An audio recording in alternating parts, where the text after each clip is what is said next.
Мәдәният елында беренче шигырьләр җыентыгы, яңа җырлар һәм бөти курчаклар.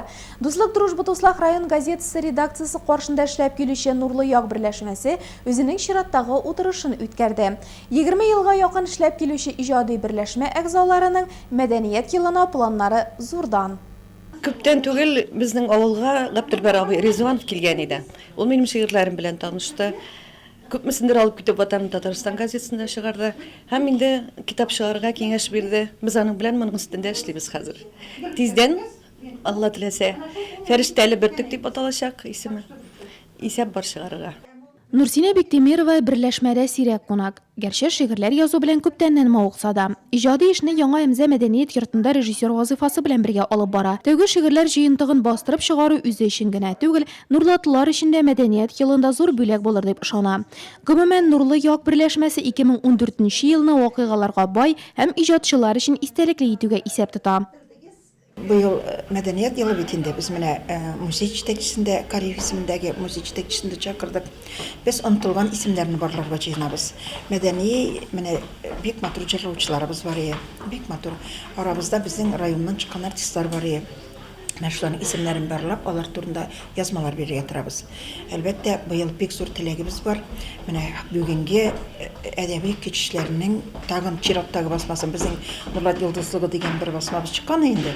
Шушының тагын берсен чыгара алсак бик яхшы булыр иде. Нурлы якның күптәнге резидентларының берсе Фәүзия Мөхәммәтова бу елга планлаштырган эшләре белән таныштырды. Шагыйрә татар балалары өчен әдәп, әхлак турында тәрбияви шигырьләр яза башлаган. Моннан тыш Ак калфак хатын-кызлар оешмасының авылларда филиалларын булдыру өстендә дә эш алып бармакчы.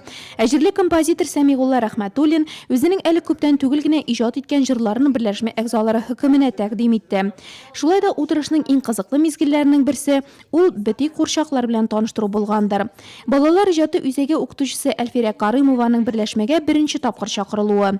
Аның тилде курчаклары, яман күздән саклаучы курчаклары турында сөйләгәннәрен җыелучылар бирелеп тыңлады. Шигърияткә моның ни катнашы бар дип әйтүче табылмады. Киресенчә, әңгәмә татар костюмы, милли бизәкләрне барлауга кайтып калды. Иҗатның кайсы тере булса да, аның яхшылык, дәреслек һәм матурлык яклы булуы ассызыкланды.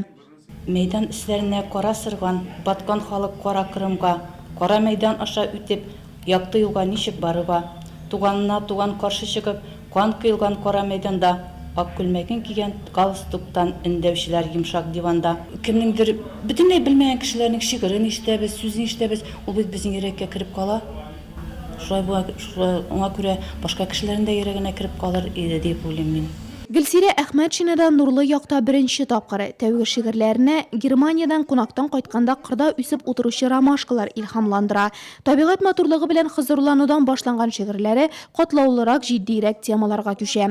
Соңгы иҗат иткәннәренең берсе Украинада барган вакыйгаларга кагыла. Иҗатчы белдерүенчә, каләм астыннан чыккан сүзләр явызлыкны бөтенләй бетерергә сәләтле булмаса да, кешеләр күңеленә яхшылык һәм мәрхәмәтлелек орлыкларын салырга сәләтле. Мәдәният елы дип игълан ителгән 2014 ел шуны күздә тота да инде.